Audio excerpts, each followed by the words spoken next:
You know that Keeley Companies is all about fostering the world class culture through their incredible cultural pillars. Well, it was time to add a seventh cultural pillar, Keeley Green. Guided by the mission to raise the sustainability standards by which they design, build, operate, and live, Keeley Green is dedicated to using a holistic approach to leave a positive impact on our environment, create a future that is sustainable for generations to come. In the words of Rusty Keeley, we are just getting started. You can learn more about that just getting started mentality and all the work they do by visiting my friends at Keeley Companies online at keeleycompanies.com. Welcome to the Live Inspired podcast with John O'Leary. John is the two-time national best-selling author of On Fire and In Awe. He's a world-class inspirational speaker, the host of the Live Inspired podcast, and he's the real-life inspiration behind the major motion picture Soul on Fire. Each week, John interviews extraordinary individuals about their life stories so you can more fully live your life story. Here's your host, John O'Leary. Hello, my friends, and welcome to the Live Inspired podcast with John O'Leary. Our guest today's name is Piera Gelardi. She is a creative entrepreneur passionate about helping others reclaim creativity and possibility through the power of play. During our conversation today, Piera joins us to share how growing up in a small town in Maine shaped her sense of wonder, how building a global brand led to unexpected self-doubt and burnout, and how reclaiming play became her path back to creativity, to connection, and to joy.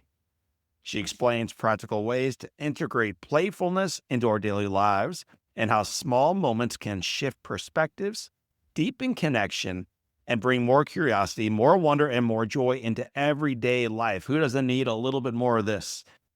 So, my friends, I invite you right now to buckle up. Grab your favorite Live Inspired journal, open up your mind and your heart as I bring on my friend, and now yours. Her name is Piera Gelardi. Piera, welcome to Live Inspired with John O'Leary. Thank you so much for having me. I always wish I had hit record earlier because then our friends could have heard this weighty, meaningful, inspirational conversation that you and I had off air. Now you and I have to back the train up a little bit and have it on air. So I welcome you into our family, Piera. You and I had scheduled this interview a couple weeks ago and you weren't able to make it. Do you remember why?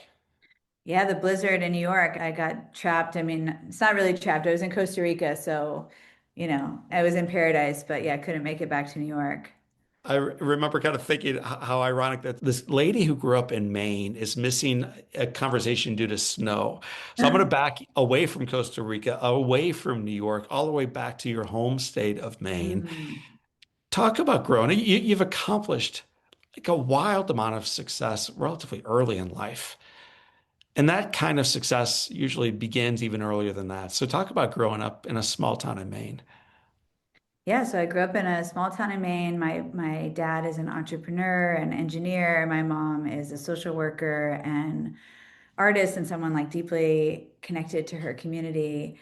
And I grew up like with my family doing these business brainstorms around the kitchen table when I was in grade school. So my parents, we would come up with an idea, like maybe we'd say, "Oh, let's start a kids karaoke club." And then my parents would ask me a series of questions. They'd say, "Okay, what's the karaoke club going to be called? Why is it going to be different from other karaoke bars?"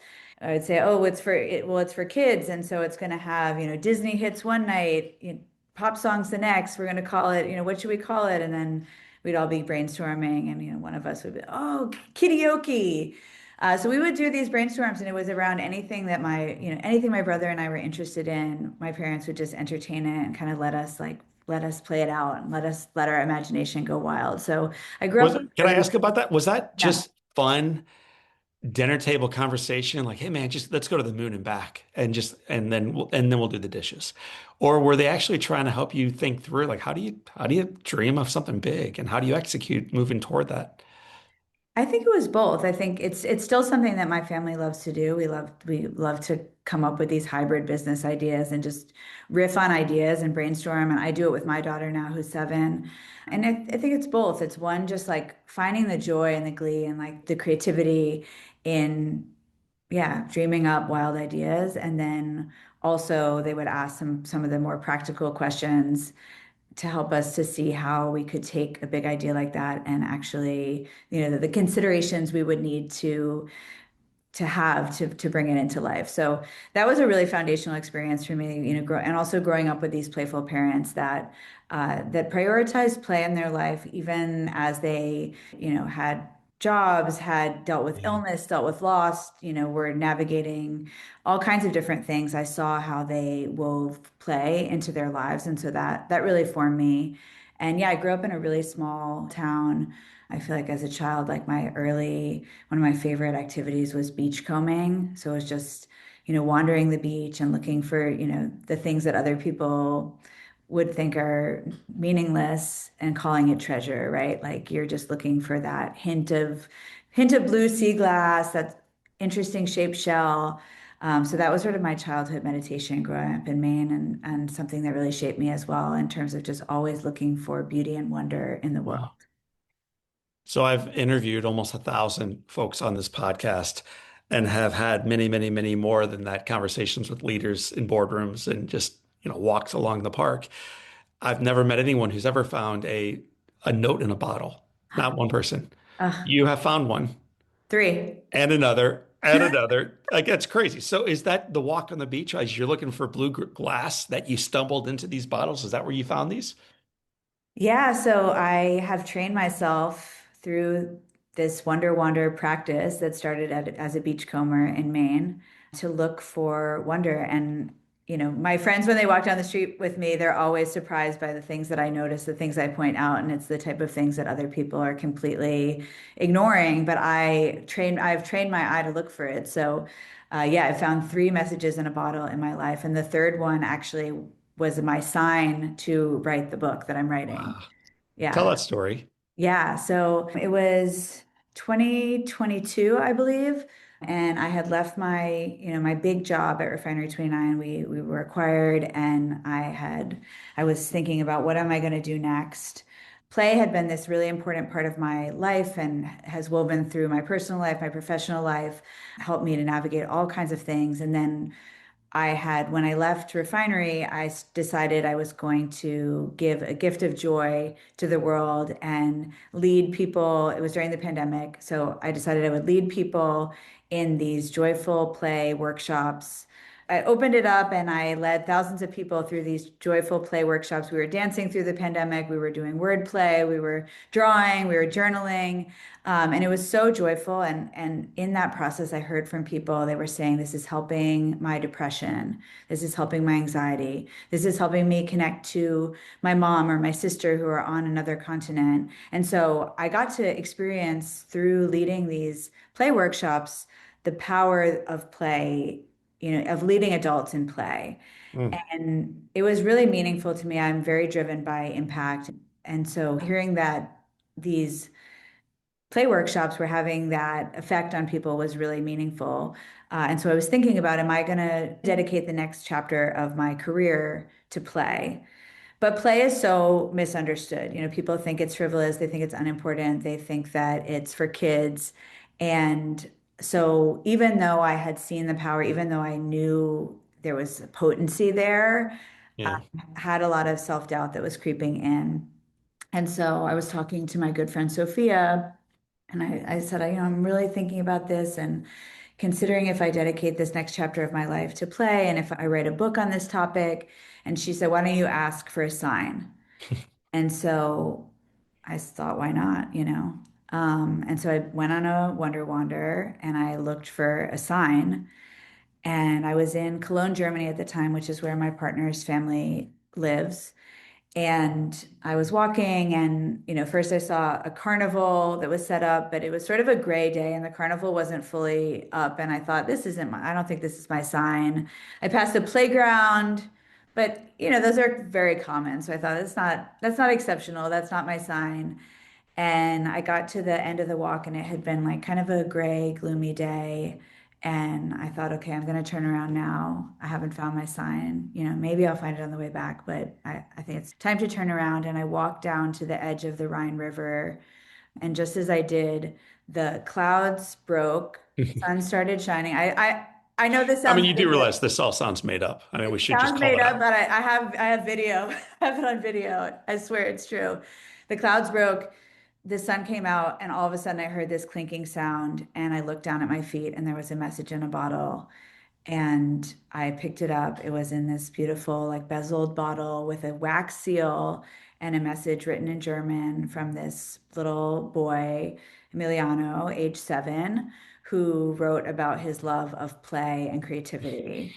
And so I actually ended up having a correspondence with this family, and the bottle was not only was it, that it talked about play and creativity, but the bottle itself was part of a project that Emiliano's mom had put together to help the kids have more creativity and connection through these playful acts in the pandemic. So they had done like a whole series of things, and this was one of them. And I found the bottle just at the right time, and it ended up, yeah, being the spark, for me to follow what was ultimately my gut, which was that said that this is a really important topic and this is something to pursue and dedicate your life to. Mm, it's such a good story. I wrote a book a couple of years ago, actually came out during the pandemic called In Awe. And it was really about like seeing the world through the lens of a child. Yeah.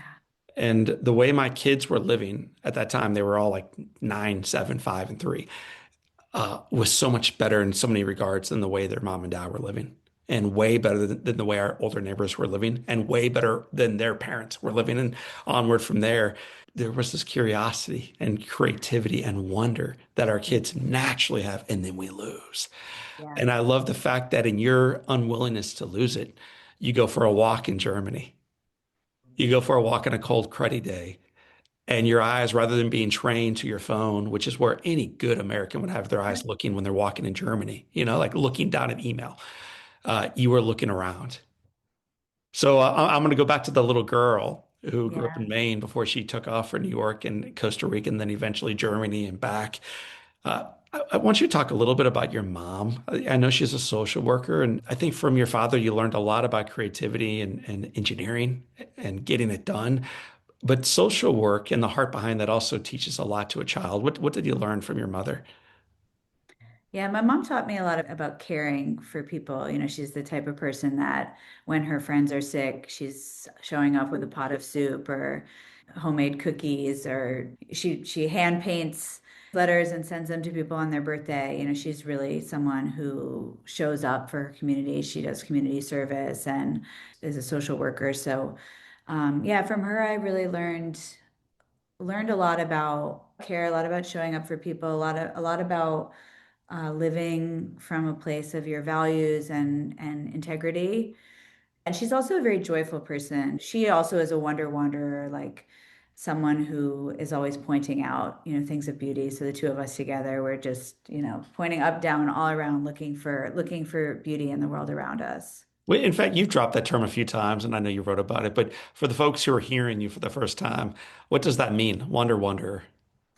So a wonder wanderer is someone who is looking for beauty in the world around, looking for patterns, looking for delight, has their eyes up with that, yeah, that eye of a child, and is approaching the world curiously.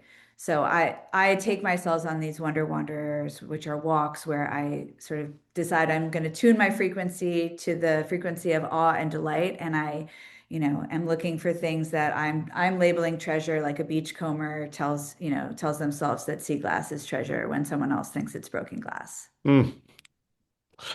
So that's your mom. That's some of the example that she gave Yeah, you. What about your yeah. father? My dad is insatiably curious. He's always researching, he's always asking questions. He's a mad scientist of sorts, like he's always tinkering. And whether it's, trying to make the best cask aged drink or trying to invent a new set of headphones that wrap around the back of your head. Like he's always making something, experimenting with something. So he taught me a lot about experimenting, about sort of a spirit of try it and see, where you're not so focused on the outcome or perfection, but you're focused on what can I learn and how do I kind of move something forward step by step. He's definitely taught me a lot about just living with curiosity, with an experimental mindset. So, as a young person, I was pretty convinced I would play baseball for a profession as I aged, and life had other plans for me. As you were growing up at this kitchen table and experiencing life through the lens of your mom and dad and sibling and Maine, small town, and everything else, what were you Yeah. thinking as you were looking over the horizon? What were you thinking you might do as you got older? Yeah, I've had a lot of different ideas. When I was 3, I wanted to be a birdie, a ballerina, get divorced, and live in Connecticut, Big plans. I like it. which is mostly inspired by my cool artist aunt who was divorced and lived in Connecticut. A very strange goal for a 3-year-old. Um, but I had different ideas. There was definitely I always had sort of, I think also from my parents, this art and science. I was sometimes for a while I was really interested in being in science, being a marine biologist. I think that also grew from growing up in Maine by the ocean. But then I also was always interested in a lot of things in the arts. You know, I thought I might be an artist, but it was different currents throughout. And I think, you know, some people have, uh, they know the thing they want to do and they pursue it from the get-go. I think because I grew up with that experimental mindset, and also I have a big appetite for life and experience. And for me, success is living a storied life and having all kinds of different experiences.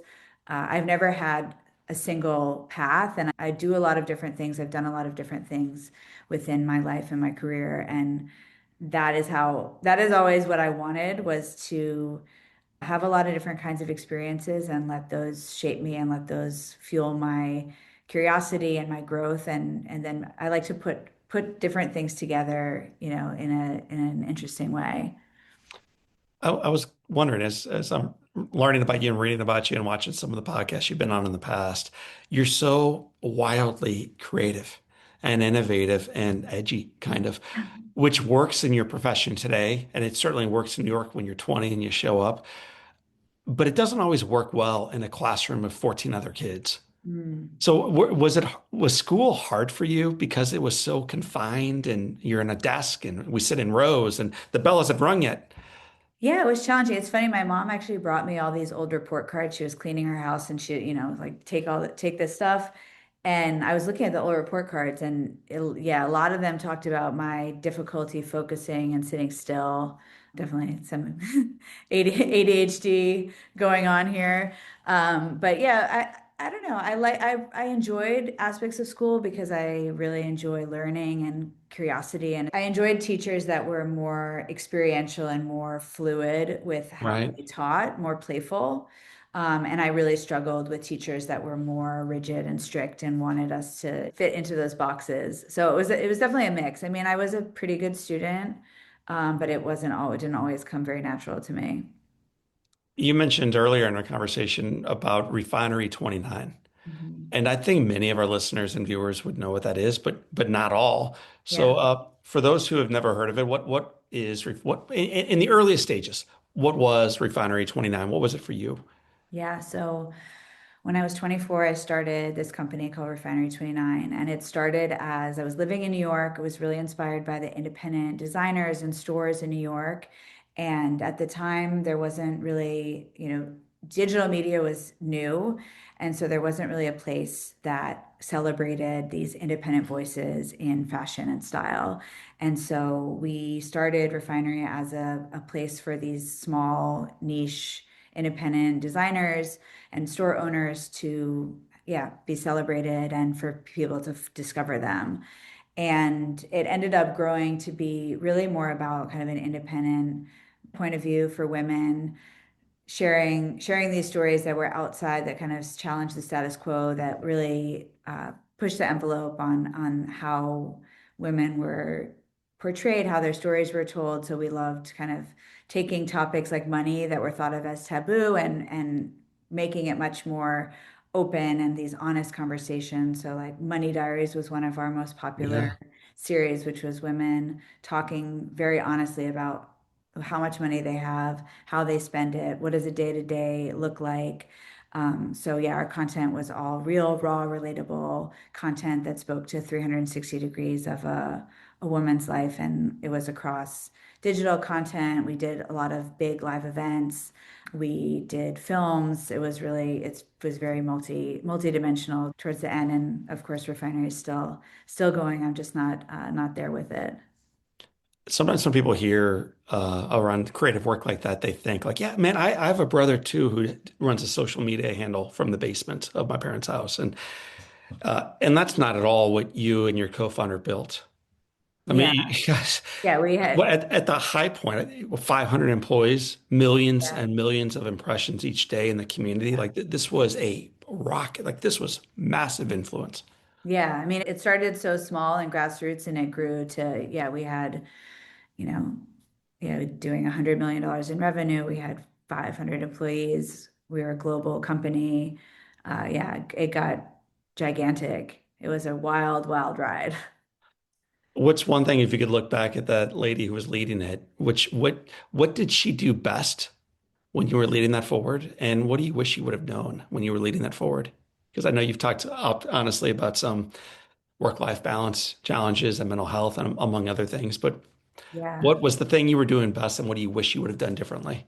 Yeah, I think what I did best was um, be an inspiring leader and be a playful, joyful leader. I really loved bringing the creativity out of the people I worked with. I loved celebrating the people I worked with and the work. I was really good at sharing a vision with people and bringing them on board to bring it to life and also being really risk taking and bold. Like Yeah. I love to push us into new territory to take on projects that other people might think were too ambitious or didn't fit who we were at the time, but that allowed us to grow and become something bigger. So I was really good at that. Where I struggled with a lot of things, and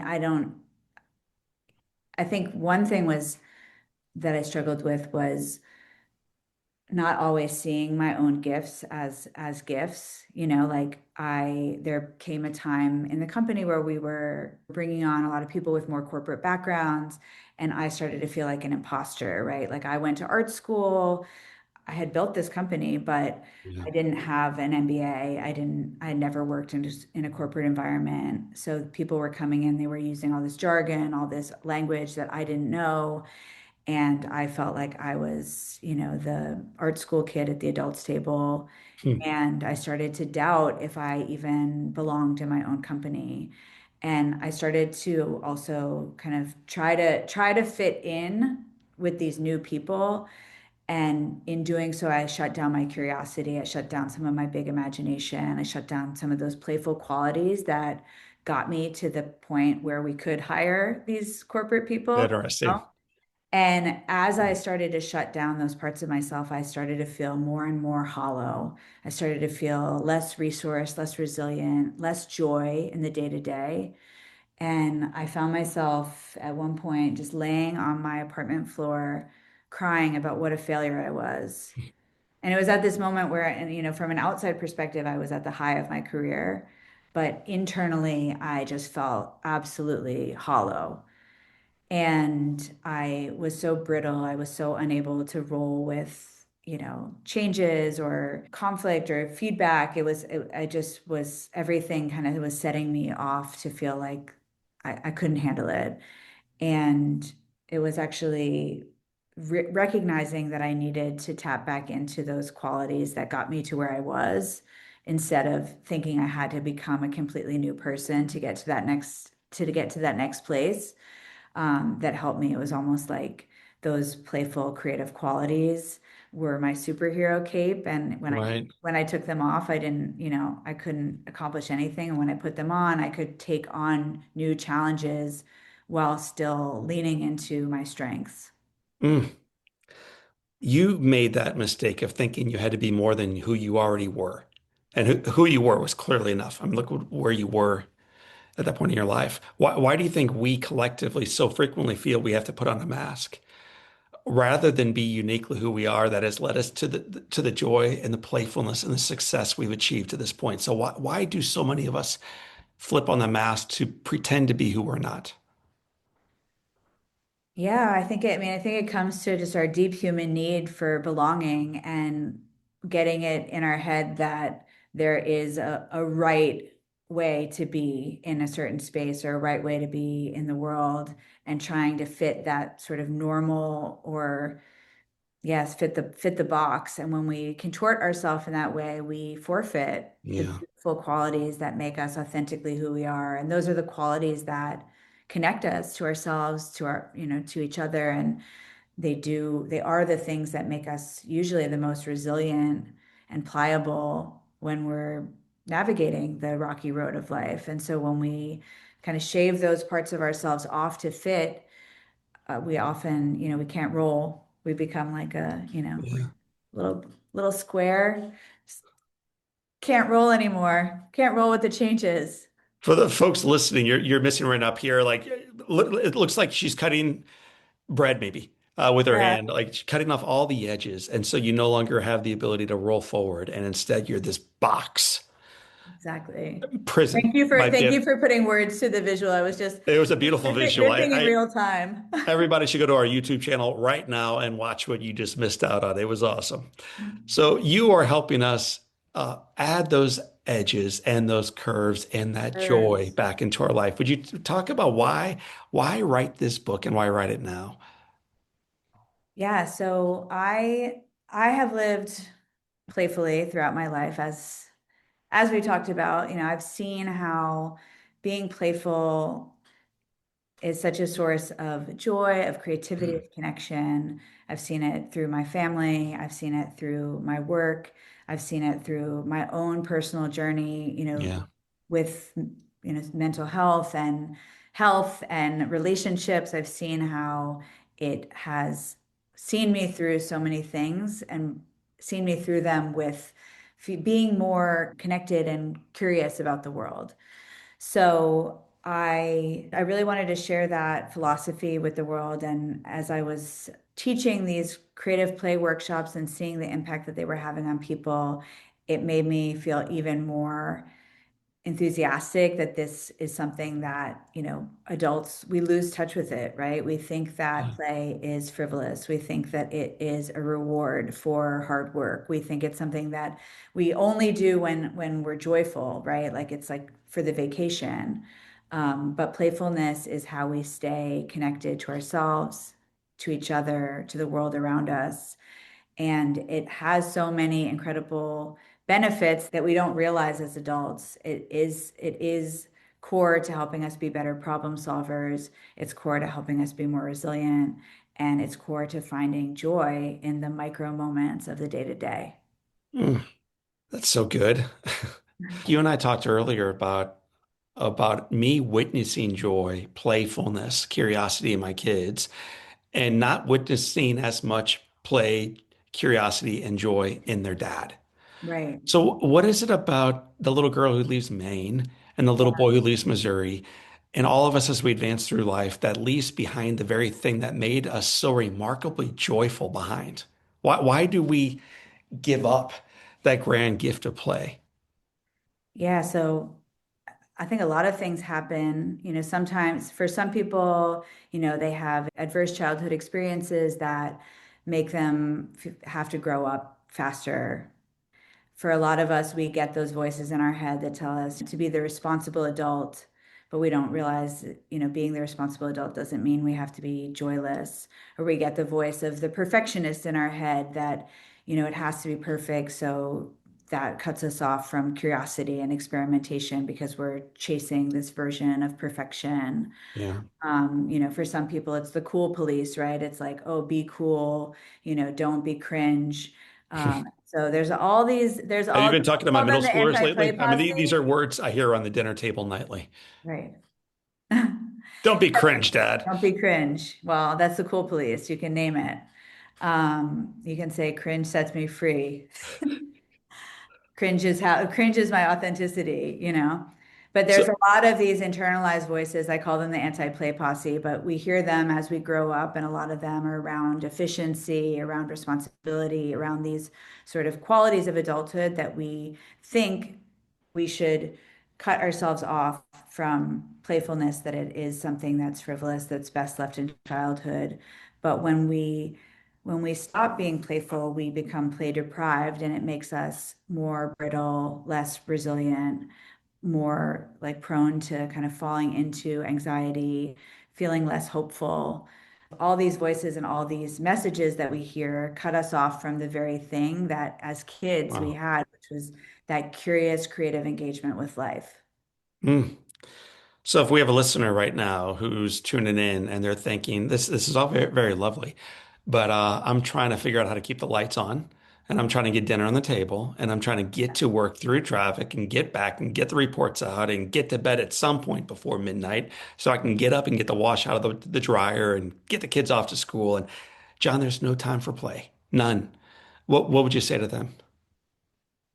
I would say that think of play as a mindset, playfulness as a mindset instead of play as time out. So how can you layer play onto your day to day? Like, for example, this morning I was making my daughter's school lunch, but I had music on and I was dancing as I was like making the pasta, putting it in her lunchbox. And it was just a micro moment, but it was so joyful. And I was getting the thing done that I do every single day, which is make her lunch. But I was doing it in a way that, was fun for me. Or sometimes my partner loves to make her, when he makes her breakfast, he arranges the fruit, that he's cut into like a little pattern. And it's such a small thing. It doesn't take any extra time, than just putting it on the plate regular, but it is just that little spark of joy. So I think one thing is think about a routine remix. What's something that you're already doing, the laundry, making breakfast, commuting, and how do you layer a little micro moment of play on that? Mm. Maybe through movement, through a different soundtrack, through a different, giving it a different frame in your head, imagining it, as a movie. There's a lot of little ways that we can make our lives a bit more vibrant and playful that don't require extra time. I'm thinking about you in the kitchen singing and a normal child looking at you thinking, my mother is crazy. This is so cringe.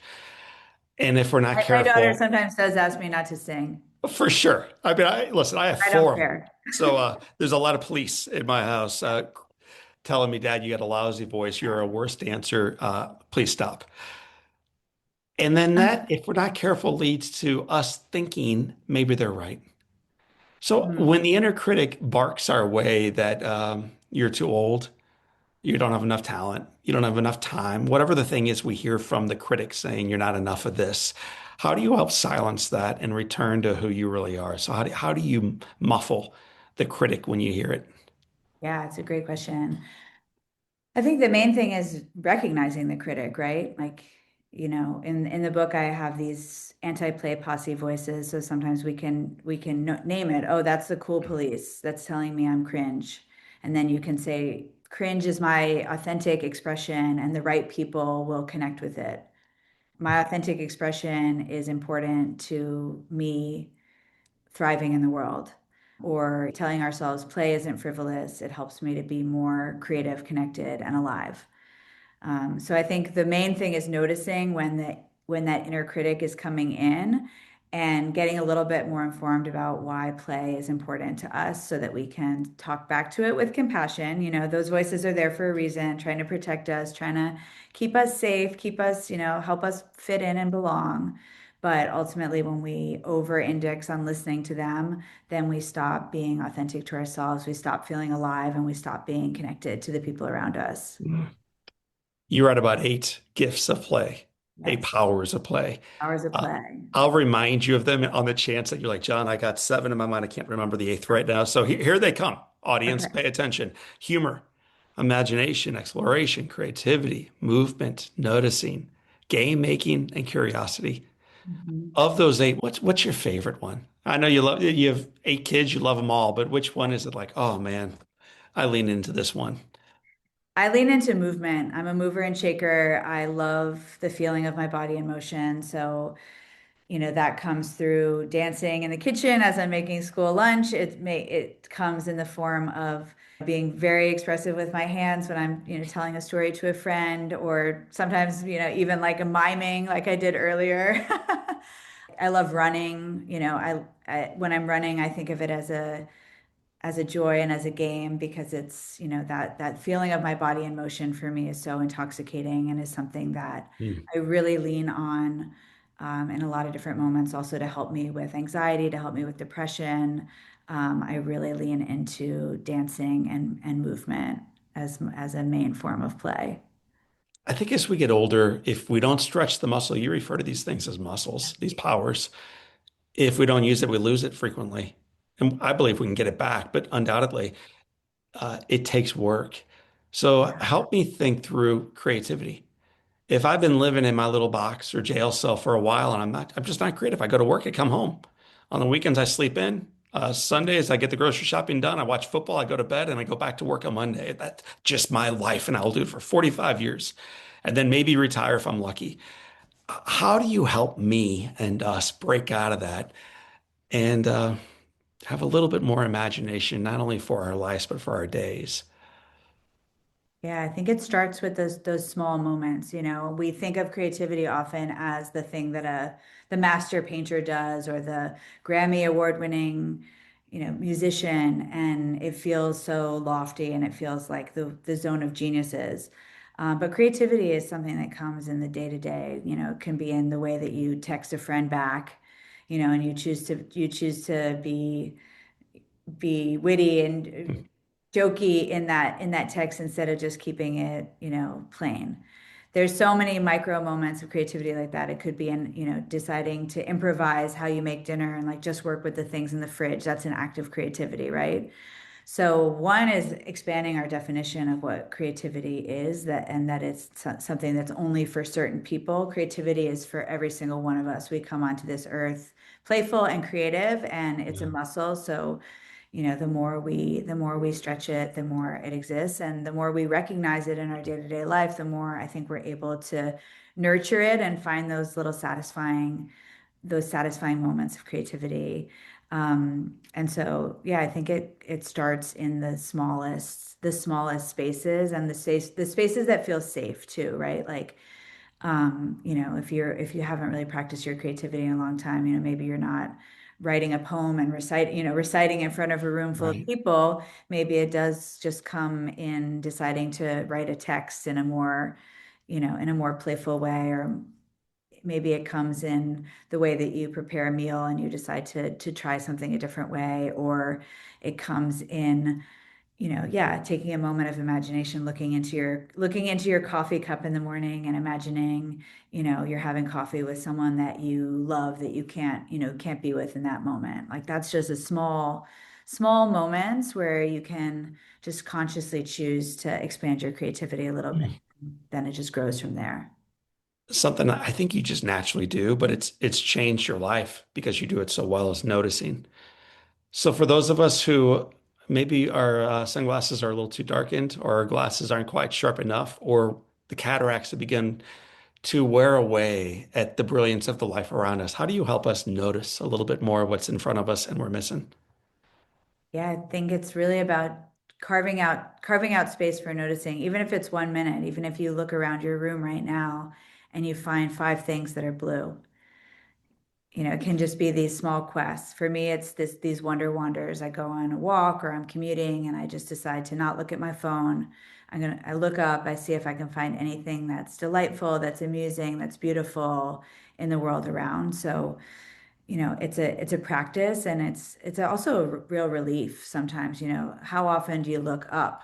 Most of Mm, us walk around looking down at the phone, down at the ground, sometimes just even looking up and seeing what can you notice. mm. You'll be surprised, a balloon in the sky, a cloud that's shaped like a anteater, you know, beautiful, beautiful moldings on a building.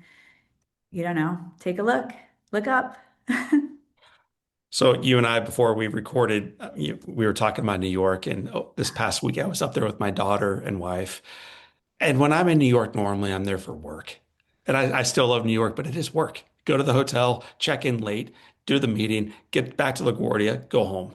And this time I got there early, stayed an extra day, left the phone in the hotel room, and just Oh, danced through the sidewalks and the Ubers and the taxis with my wife and daughter. It was ah, awesome. But I was amazed at how all these buildings I'd been by a million times. Little Grace was noticing things about them I'd never seen. I'd been by the same buildings a ton of times, and it was changing not only my experience of seeing the building, but my experience in New York. mm, Why is that important not only for John, his wife, and his daughter? Good for them. Why is that important for us collectively right now? yeah. Well, there's a lot of great, science around awe and how it connects us to the wider world. It helps us to be more compassionate, to feel more, yeah, connected to each other and to life. So I think that when we take the time to notice and to practice wonder, it has a lot of benefits for ourselves and our lives. And I think in this time, we are so disconnected. We're outsourcing our brains to AI, creativity is on the decline. Mm, We feel lonelier and more disconnected, more dead inside than ever. And noticing is just a small act of connecting you to life and to the flow of life too. Like what you're saying, you're noticing things that were there, but they were outside of your perception. So all of a sudden, it wakes up a lot of curiosity, right? right. Like, what else am I not noticing? Mm, And every day, I do these walks all the time, often on the same route. Every day, there's new things to be seen, and especially when we feel like when I'm in a depressive period and I feel, more adrift or more disconnected from life, it helps me to get back into the flow of life, to know that life is moving and I'm moving with life, and that there's always beauty, there's always wonder, there's always something to be connected to.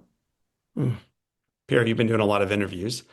You've been speaking about this a lot. You've been teaching play in your workshops for years now, and you really modeled it as a leader professionally. So it's just in your DNA. It's one thing for people to get a review of the book or for them to hear you and I talking. I think it's even more meaningful when it's like, yeah, but hear this story, John. I got to tell you this one story I got. So is there a testimony from someone who wasn't sure if the idea would work, but they are like, yeah, I'll try it. And they tested a little play in their life and they tested a little bit more and they found some benefit in some area of their life that you can share with us? There's so many. I'm like, where do I start? My brain just went to this one tiny, tiny story, which was this new mom, Linda. She was having a lot of anxiety about being a new mom and wanting to get it right, and just the caring for her baby, it all felt so overwhelming. And she started to tell herself that every outing, every new milestone that she was trying to do, she just called it practice. And by doing that, she was able to move through and kind of get the reps on these new experiences. She said, okay, it's my first time changing my baby in a public place. It's practice.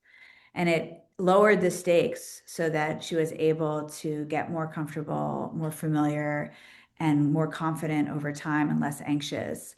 And I think that's what play really does for us. When we frame it as play, it naturally lowers the stakes. It makes it feel more, joyful, more exploratory, more experimental. And in doing so, we're able to get those reps in life Mm. that actually lead us to be more resourceful and more connected. So I love that story. And I often, after she told it to me, I started to, when I had a big, even sometimes like this, like, this is a big opportunity to do this podcast, but I tell myself it's practice, Yeah, you know, because it's also when I'm done, I do this exercise called So How'd It Go? And I asked myself, okay, what were three things that went well? What were two things that I learned? What's one, oops, I don't want to do that again. And so I'm able to kind of see it as it was practice. And a great exercise. there's always things, we can celebrate ourselves for. There's always things to learn, and there's always things that, we want to do differently next time. And that is the Mm. practice of life. Man, that's so good. In almost the exact opposite way, one of our other podcast guests, I think it was Kurt Warner. Warner's a quarterback, played in New York for a while, played out in Phoenix for a while, and played with St. Louis, won a Super Bowl, Hall of Famer. And he was off to a football game, kissing the kids goodbye. And one of the kids said to him, "Have fun playing with your friends." Because the kid didn't realize like the world's watching. Uh, your contract is writing on this. You're going to be judged by the media. You will either be cut or you'll make it the following. Like, no, no, no, no. Have fun playing with your friends. So whether you view life as practice or play, I think both are appropriate as we journey forward. And I want to thank you really for writing the book. I thought it was awesome. Thank you The so much. reminder of the title, The Playful Way. And before I tell audiences where they can pick up their copy, we do have 7 questions that tether all of our guests together. We call them the Live Inspired 7. I have every confidence that these will not show up on the things you could have done better. So here we go. Question number 1 for Piera. What's the most impactful book you've ever read? I'll say that On the Day You Were Born, it's a kid's book that my mom read me every year on my birthday, and I now read it to my daughter every year on her Oh, birthday. that is precious. What's the essence of the book? It's basically this beautiful book that on the day you were born, that it reminds you that you're on this spinning earth and that all these incredible things were happening in the, on the earth and with nature and with the galaxy and with people, and that you're a part of this bigger world, this bigger galaxy, this bigger connectivity of life. Mm, that's worth a read and Yeah. embracing. So, question number 2, what is one positive characteristic, one beautiful trait that you possessed as a little girl growing up in Maine, and you wish you exhibited as brilliantly today? Maybe self-love. Mm, I think as a child, as a really little girl, I yeah, didn't have all these self-criticism, all these, negative beliefs about myself. And that's something I work really hard to shift back to that state of, just existing and not questioning my worth and not questioning, am I good enough? I'm curious because I think so many folks struggle with self-love. They struggle with no one judges them more harshly than they judge themselves ever. Yeah. So here you have built a beautiful, beautiful business and then businesses, plural, and this big movement and everything else, and done well and all the ways that the world judges success. And you wonder if you're enough. So what's an exercise when you struggle with that? Like, am I doing this thing well enough? Whatever the thing is, what's something you leverage that brings you back in and allows you to breathe in new air and then ultimately exhale out the old? I write notes to myself. So I have this practice of self-compassion notes. I call them love notes to myself. And I write Dear Sweet Pea. That's my childhood nickname. And then essentially it's like as though I'm my own loving best friend. I say, okay, you're struggling with this. That's hard. Remember that you've done this before, that you've conquered it, that you have these beautiful qualities. So whatever I'm going through, I kind of just observe it through, Yeah. I try and observe it as though I'm my own friend. And then I kind of give myself advice and love as though I'm my own best friend.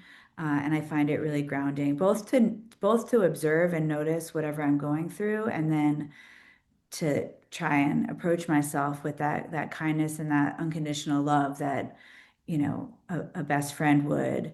Mm, That's so hard to give ourselves so much of the time. that's so good. That is such a great takeaway.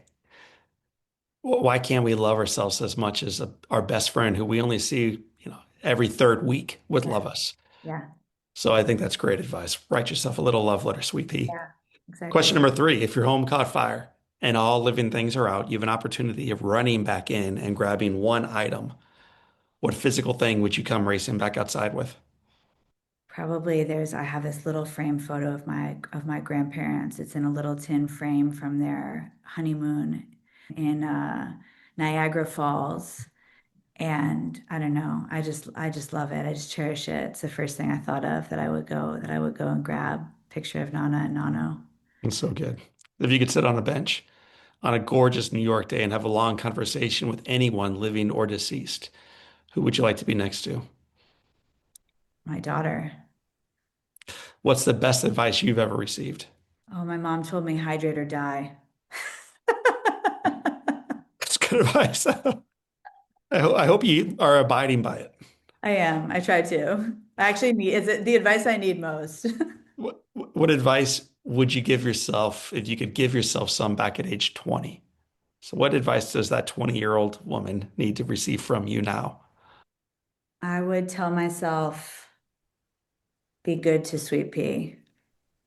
I think I've really struggled with self-kindness and self-love, and valuing myself and seeing my worth. And I think, when I've made decisions out of a place of lack or of believing I'm not worthy, those have been some of the worst, most painful decisions. And so I would definitely go back and teach her this self-compassion, love note writing practice, and just remind her that she's wonderful, Mm. that her playful, creative spirit is a beautiful force in the world, and trust it and be good to Sweet Pea.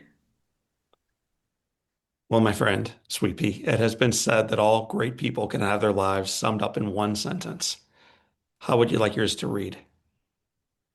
She came, she played, she lived. I have thought that maybe my gravestone would say she lived. Piera Gelardi, I appreciate you coming and playing and living and reminding the rest of us that we can do likewise, to be a little bit more compassionate, a little bit more curious, a little bit more humble, have a little bit more fun, be a little bit more playful, and don't take yourself so seriously, but start taking life a little bit more seriously. It's been a pleasure getting to know you and getting to interview you on this conversation. Thanks so much, and thanks for playing. My friend, by the way, where can we learn more about your work? Well, my book, The Playful Way, of course, my website, pieragelardi.com, and you can find me on social media as Piera Luisa, Luisa. Well, Piera Gelardi, I want to thank you for being part of our family today. I want to thank you for playing with us, and I want to thank you for reminding us today that the foundation is firm and the best is yet to come. So, family and friends, for this time. And until next time, my name is John O'Leary, and today is your day. What a gift. Go play and live Okay. inspired.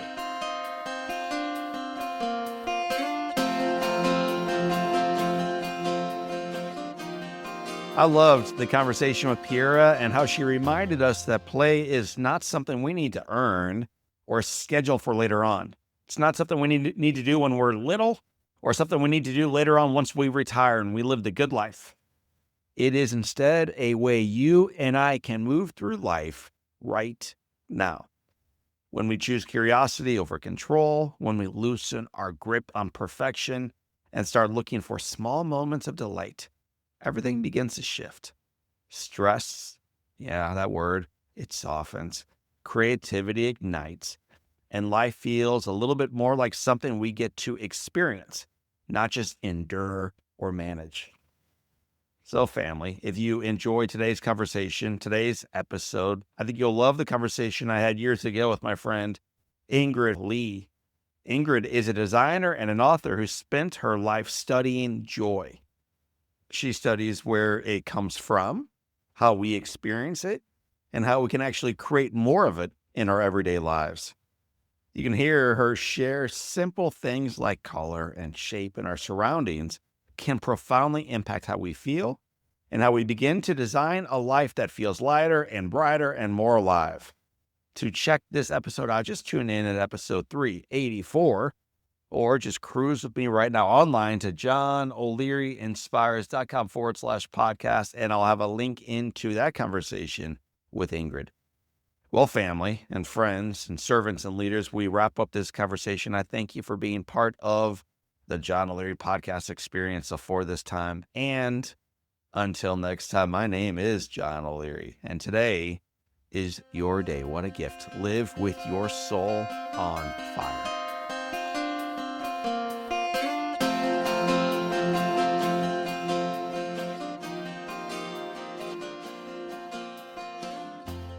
Keeley Companies was started almost 50 years ago by the one and only Larry Keeley. What started as a small family-owned paving company in St. Louis has grown to a nationally known full-service construction, development, and restoration partner. Larry the Legend, as he is affectionately known, has been a part of this growth every step of the way and continues to provide guidance as his son Rusty, my buddy, drives their vision and achieves results on purpose. His unwavering foundation of a family culture with a focus on people has gotten Keeley Companies to where they are today, and their journey is truly just beginning.